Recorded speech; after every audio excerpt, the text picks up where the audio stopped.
Olá, queridos. Estamos no ar com mais uma Conversa Pública. Muitíssimo obrigada pela sua companhia de sempre aqui conosco, nos acompanhando não apenas pela televisão, mas também pela Rádio Boas Novas 105.9, que fica ali na região dos Lagos, né? Mas que você pode acompanhar pelo seu telefone, através dos melhores aplicativos de rádio. E você nos acompanha também pelo YouTube, pelo site da Boas Novas, o www.boasnovas.tv.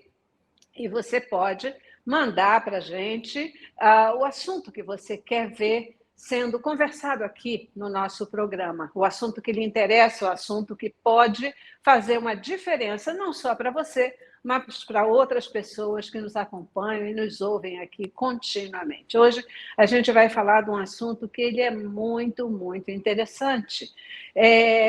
Ainda que mais da metade das mulheres na perimenopausa e pós-menopausa possam apresentar nevoeiro cerebral, poucas falam no assunto. Algumas por desconhecimento, outras por tabu ou até receio de serem consideradas velhas ou incapacitadas para prosseguir na carreira, por exemplo.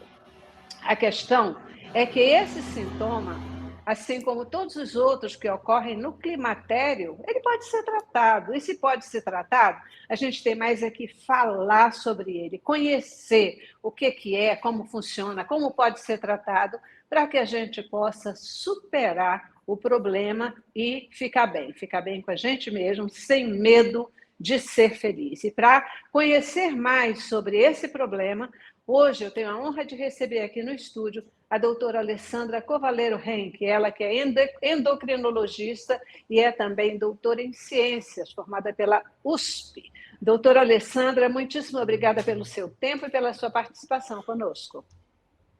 Eu que agradeço muito pelo convite, é um privilégio falar sobre esse assunto tão importante que, como você bem mencionou, quase todas passamos ou passaremos em algum momento e ainda é muito pouco falado, né? E isso, em muitos casos, traz uma insegurança, uma sensação ruim em relação às atividades de trabalho, da vida no cotidiano, e falar sobre isso é muito importante. Então, muito obrigada mais uma vez pelo convite. Isso aí. Se muitas mulheres já têm assim um certo preconceito de falar sobre a menopausa, né? Porque às vezes isso é um tema que parece que você deixou de ser mulher, né? Entrou na menopausa, agora você deixou de ser mulher, agora você vai envelhecer abruptamente. Tem uma série de preconceitos. E aí a gente ainda falar de uma questão de uma névoa cerebral que pode mexer com a memória e trazer alguns... Aí que a gente não fala mesmo, né? Aí é que a gente esconde e deixa para lá. Então, eu queria começar a nossa conversa lhe perguntando o que é a perimenopausa? Muito bem. Então, a perimenopausa é o período entre o final da nossa capacidade, do período de capacidade reprodutiva, e incluindo até o primeiro ano do período da menopausa. A menopausa é definida por ausência de menstruação por um período mínimo de 1 ano. E a perimenopausa, então, antecede em alguns anos essa interrupção da menopausa.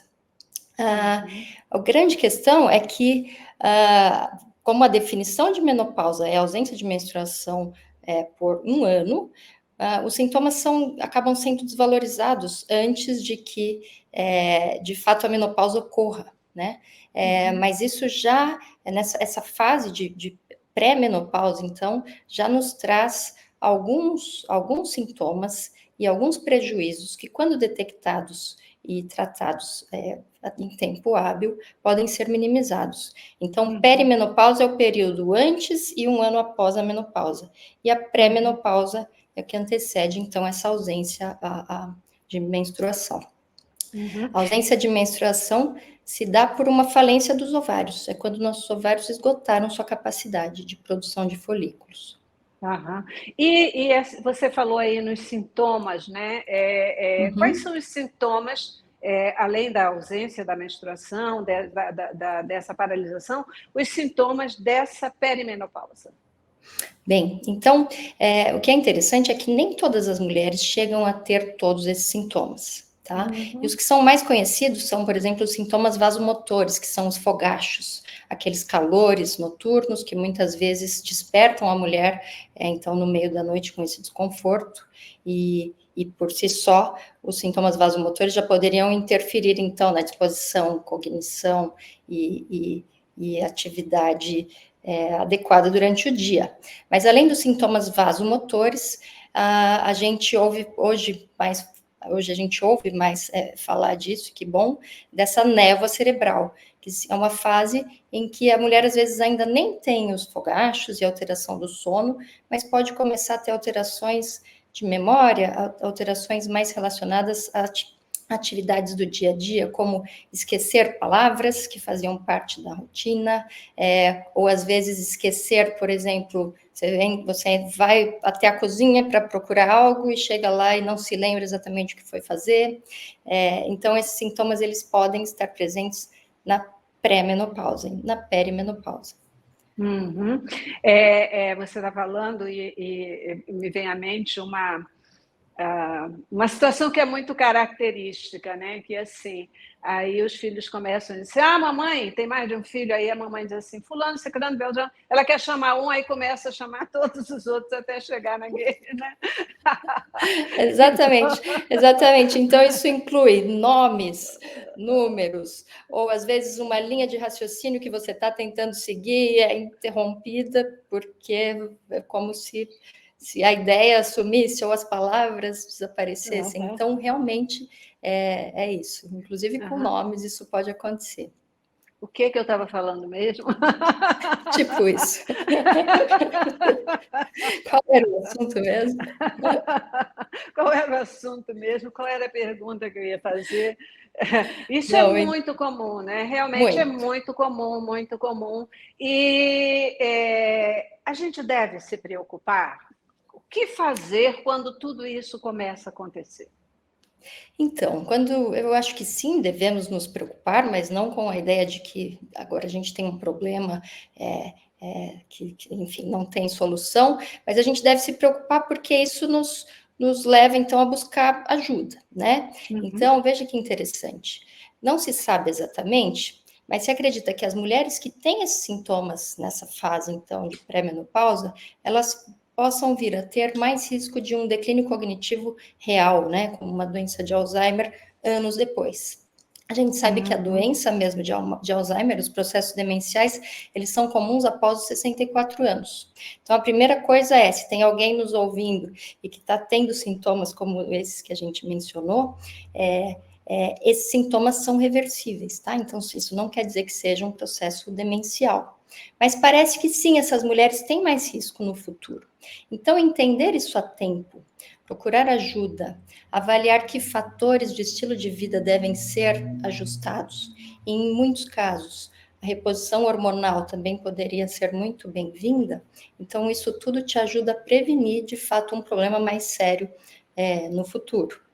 Então, a importância de reconhecer isso é justamente para tentar já fazer algumas estratégias que possam modificar o curso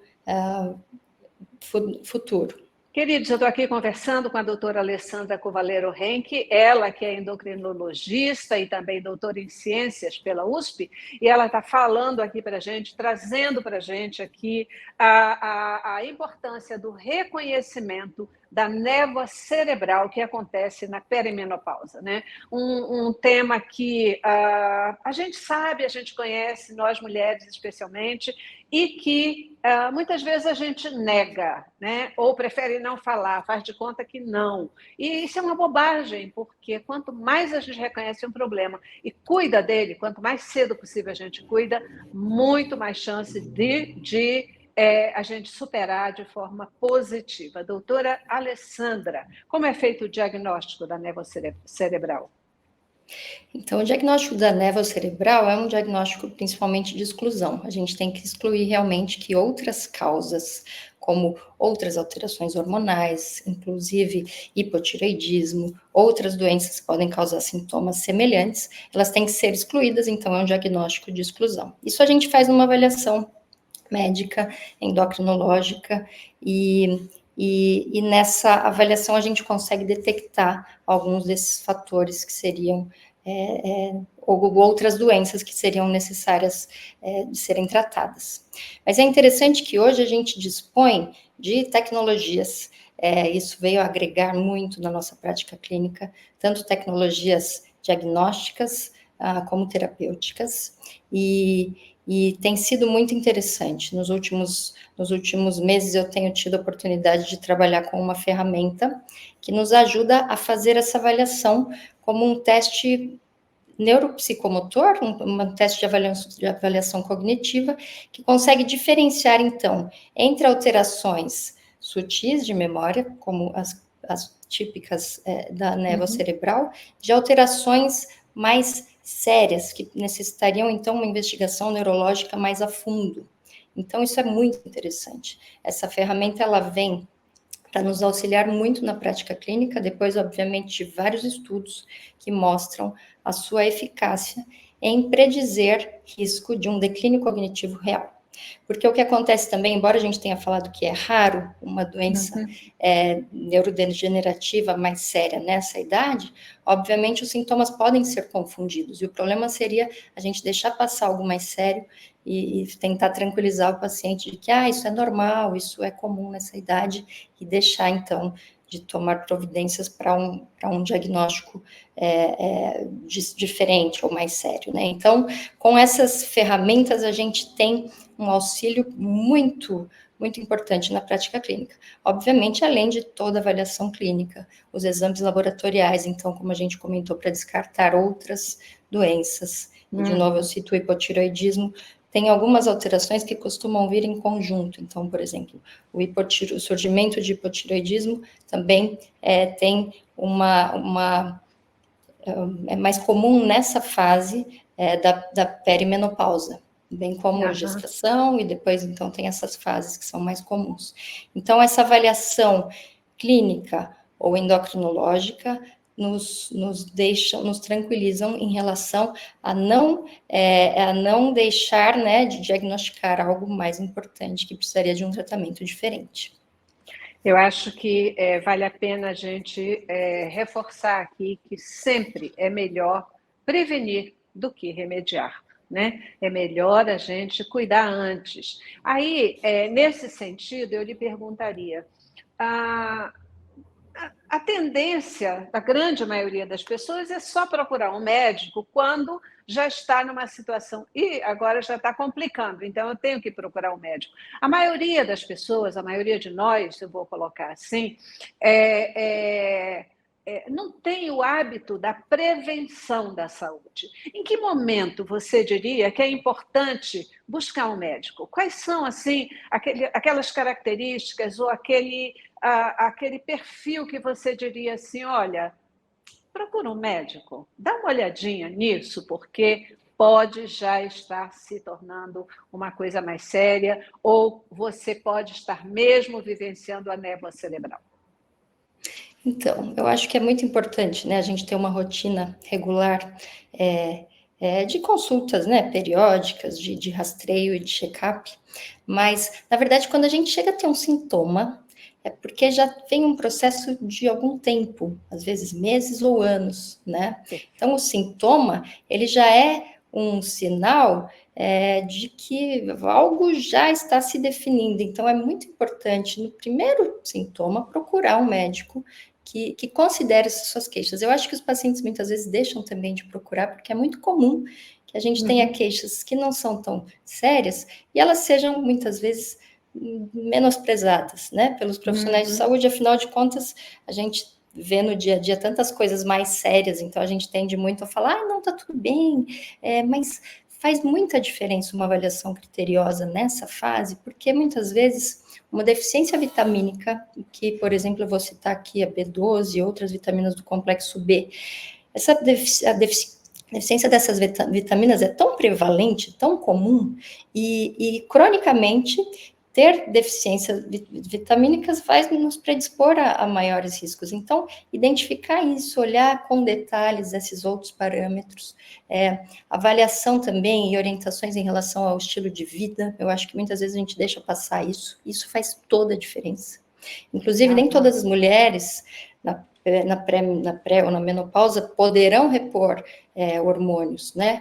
E embora eu acredite que a maioria podem, e são raros casos que a gente realmente exclui essa possibilidade. Mas aí, mais ainda que os cuidados com alimentação, atividade física, sono, e esses fatores de estilo de vida são fundamentais para manter, então, qualidade de vida e saúde desses pacientes.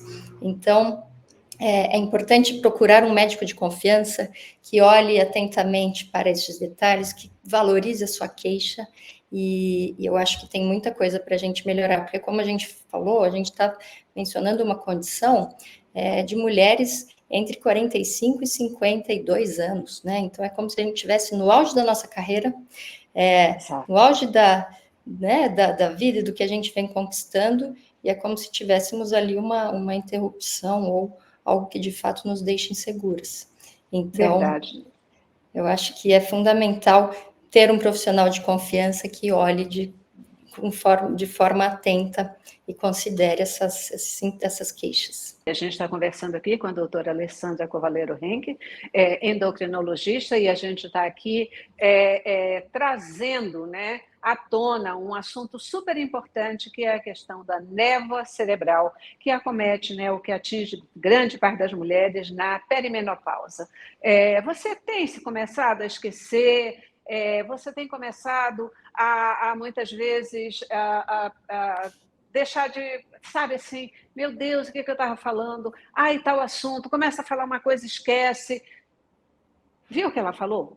Se você já está fazendo isso, é porque já devia ter começado a tratar. Já devia ter começado a tratar, né? É super importante. Doutora Alessandra, vamos falar sobre tratamento dessa questão. Como é que a gente trata? Se você já falou lá no início que a gente deve cuidar, isso pode ser tratado, pode ser resolvido, a gente pode evitar que essa névoa cerebral vire um problema neurológico mais sério. Como é feito o tratamento? Então, só voltando um pouco nos diagnósticos diferenciais, só queria deixar claro que a névoa cerebral não é uma condição exclusiva da síndrome climatérica e da perimenopausa. Então, eu acho que foram sintomas muito comuns, e principalmente também em mulheres, no pós-Covid, no chamado Covid longo, e não necessariamente um quadro grave de Covid, mas às vezes sintomas leves da doença, e depois a névoa cerebral pode ter persistido depois de alguns meses. Outras doenças também reumatológicas, doenças inflamatórias, podem ser causa de névoa cerebral, então a importância sempre dessa avaliação para excluir outras causas. E aí o tratamento inclui... Deixa eu lhe perguntar, com essa observação importantíssima, o tratamento ele vai ser igual, vai ser o mesmo tipo de tratamento, seja qual for a causa? Não necessariamente, porque às vezes a névoa cerebral pode ser um sintoma inicial de um outro processo, e que aí dependeria, então, de um tratamento diferente. Quando a gente fala da névoa cerebral exclusiva da perimenopausa, e para isso, então, precisa de uma avaliação criteriosa, então é aí que a gente reforça novamente essas questões de estilo de vida, as questões de reposições de vitaminas quando necessário, e com frequência isso é necessário, estimular o paciente à realização de atividade física, que vai ser importantíssimo para a manutenção da saúde, de composição corporal, de massa muscular, que é fundamental também para a nossa saúde do cérebro, entender mais a fundo, né, os alimentos que podem nos trazer não apenas o suporte do ponto de vista nutricional, mas também trazer esses benefícios para o cérebro. Então, hoje a gente pensa muito nisso, né? Nessas substâncias que têm efeitos neuroprotetores, e isso inclui uma ampla lista de vitaminas, alimentos, que são coisas do nosso dia a dia, que são importantes serem incorporadas. E aí, falando da reposição hormonal, que é algo muito importante, que por muitos anos também foi, digamos, desvalorizado, ou até visto como algo que trazia ao paciente um risco, e na verdade hoje a gente sabe que o benefício, obviamente, após uma avaliação criteriosa, o benefício supera muito os riscos e pode ser fundamental para evitar problemas futuros. O que a gente sabe em relação à reposição hormonal, pensando do ponto de vista cognitivo, é que o benefício se dá quando essa reposição é feita logo no início da menopausa ou nesse período de perimenopausa. Então, quando a gente espera que as alterações estejam já bem estabelecidas e a gente deixa para fazer isso anos depois, parece que a reposição hormonal já não traria esse benefício e alguns estudos sugerem até um certo risco. Então, voltando, eu acho que essa fase ali, próxima aos 50 anos, muitas vezes a gente ainda não tem o tempo que a gente queria para poder se cuidar e procurar ajuda, porque geralmente ainda filhos, né, pequenos ou muita coisa para a gente pensar, mas é crucial que essa avaliação, esse diagnóstico seja feito nessa fase. E certamente, quanto antes, então, a terapia e o tratamento são iniciados, melhor o desfecho a longo prazo. Uhum. Ok? Perfeito. Agora, você falou que nem todo mundo pode fazer. Eu acho que eu entendi isso, que nem todo mundo pode fazer reposição hormonal. E aí? Sim. Então, como a gente mencionou, as contraindicações absolutas, elas são raras. Então, por exemplo, na verdade, é ter tido um câncer de mama. Isso exclui a possibilidade.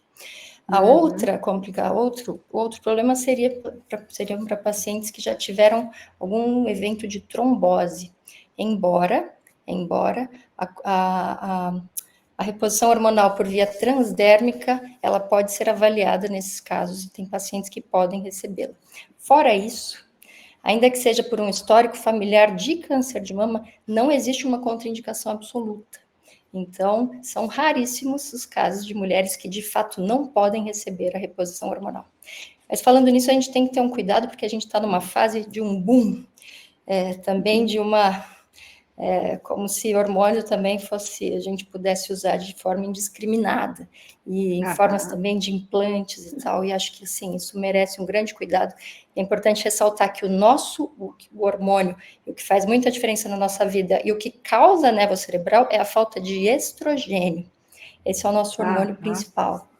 E aí, muita cautela nisso também, porque realmente a gente tem visto exageros que realmente comprometem e muito a vida do paciente. Então, quando eu falo que não há contraindicação, ou que são raras as contraindicações, falo de uma reposição hormonal bem feita e criteriosa. Eu acho que você deu todas as dicas necessárias para o encaminhamento do tratamento dessa questão. Primeiro, a gente buscar um profissional sério e competente, que possa fazer uma avaliação correta e adequada do problema, que não seja aí impulsionado por modismos, mas que seja impulsionado por uma realidade científica de cuidar bem, fazer com que a pessoa se sinta bem. A gente está caminhando já para o final da nossa conversa de hoje, doutora Alessandra, e eu queria pedir à senhora para deixar aí o seu recadinho final para o nosso telespectador, né? E eu estou usando o genérico mesmo, porque, embora a mensagem principal vá para as mulheres que precisam ter um olhar para si mesmas e cuidar da sua saúde, ela vai também para os homens, né, que podem cuidar das suas companheiras, das suas esposas, das suas mães, das suas filhas. Então, vale para todos. Sua mensagem final. Sem dúvida, seria para todos, até porque os homens acabam sendo deixados de lado nessa fase, e eles precisam muito também desse cuidado, e eu acho que, assim, eu acho que o importante é valorizarmos ao máximo, né, nossa saúde, nosso corpo, nosso cérebro, para a gente poder ter saúde a longo prazo, porque muitas vezes quando a gente tem, então, sintomas e a doença já se estabelece, aquele processo muitas vezes pode não ser totalmente reversível. Então, olhar com atenção para a nossa saúde, para o nosso corpo, nossa mente, isso tudo que é tão importante e sagrado, e sempre procurar alguém que possa lhe acompanhar nesse processo da melhor forma possível. Eu acho que é isso. Bacana, bacana. Excelente conversa, muitíssimo obrigada. Eu conversei com a doutora Alessandra Covaleiro Renck, ela que é endocrinologista, também uma doutora em ciências, formada pela USP, trazendo aqui informações para a gente preciosas. Eu lembro para você que a velhice a gente cuida ao longo da vida, não é só quando chega lá. Se você quer ter uma boa velhice, um bom tempo, né, quando já estiver nessa idade mais adulta, mais na velhice mesmo, você tem que estar cuidando antes. Não é que você não possa cuidar quando chegar lá, mas você tem que cuidar ao longo, né? Ao longo. Muitíssimo obrigada, doutora Alessandra. Obrigada a pela você. conversa de hoje. Foi um prazer. Muito obrigada. Até logo. Isso aí. E obrigada a você, querido, que nos acompanhou na conversa de hoje. Até a próxima.